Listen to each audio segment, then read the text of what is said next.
Hey everybody, what's going on? Today I want to talk about the Skinwalkers faction crypt. It is among the bigger points of contention in faction wars these days. It is one of the ones that holds everybody up. And the reason, there's a few reasons.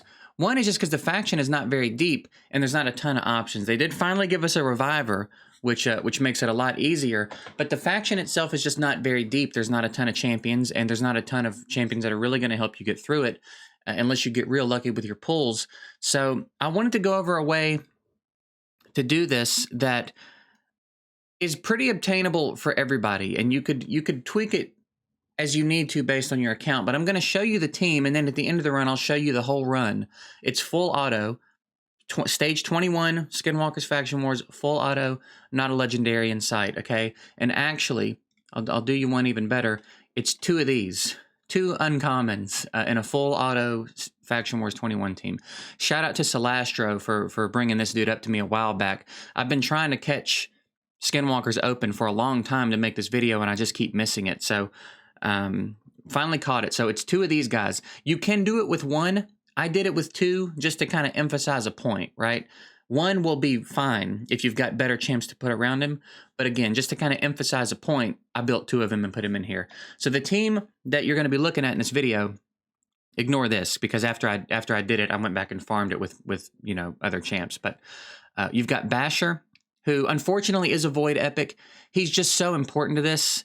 Of course, it can be done without him, but it's going to be a little bit tougher. Between him having AoE, putting him on a stun set, and then him resetting skill cooldowns a little bit, he's just so good for this. So if you've got him, he's so helpful. He definitely puts you in a different category for Skinwalkers Faction Wars. If you've got him, I recommend building him in a stun set as well.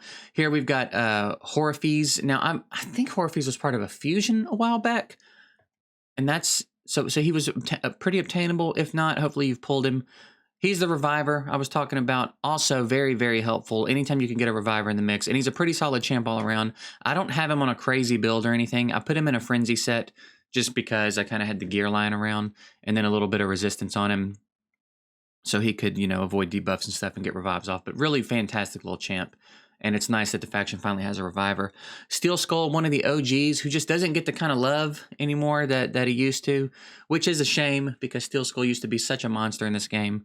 But as the game has advanced and new champs have come, he's kind of fallen behind a little bit. I think because of the cooldowns, perhaps. Maybe if this was a 3-turn cooldown, we'd be looking at something special here. Maybe if they up the chance to land a poison here, we'd be looking at something. But either way, still a pretty helpful champ, great support, and you're going to need it, especially if you're running the same exact team I run, because without Steel Skull, the only healing you're getting is when Horfees revives, right? And you're going to need more healing than that. So Steel Skull's bringing some support here.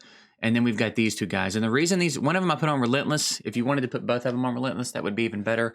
Relentless, Reflex, whatever, to help them turn cycle, and as fast as you can get them. You need them to be able to take a hit.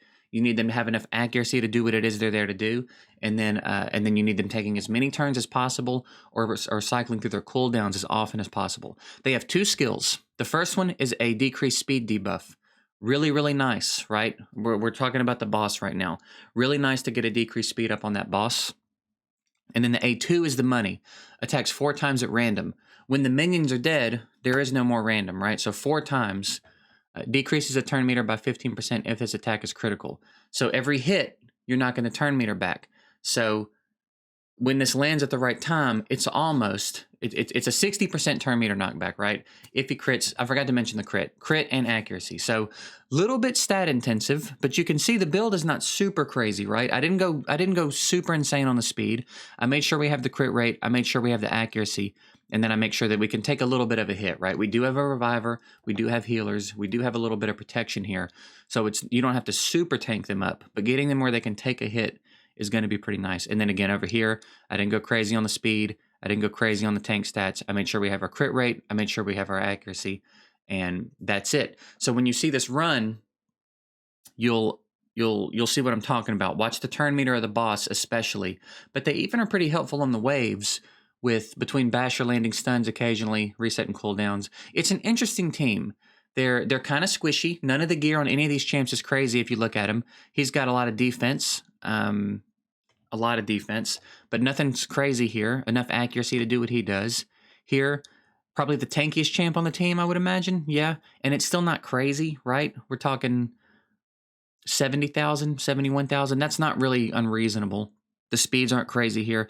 This is borderline bare minimum. I'm certain if you're at the boss on Skinwalkers or close to it, you can build champs better than these are built. I kind of made it a point to not go crazy here, right? There's it's just enough, and you'll see that in the run. You'll see in the run that it's just enough for us to get by. Also, I did drop a couple of masteries on this dude. I wanted the crit rate and I wanted the accuracy in this, so you can run them through a couple of rounds of Minotaur and get these masteries on them, and that'll help you bump those stats up a little bit. As far as masteries on everybody else, Steel Skull does not have full masteries. Horror Feast doesn't have masteries. Basher doesn't have masteries. It's bare minimum, guys. It really is bare minimum. He's not that fast.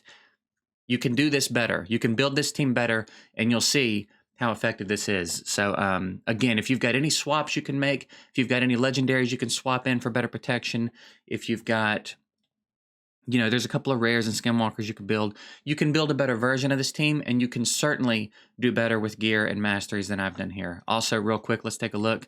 Basher is booked. Horror Feast, I got his A2 and A3 booked. And then Steel Skull is booked from way, way back in the day. And then, of course, these guys are booked because it's very easy to do, right?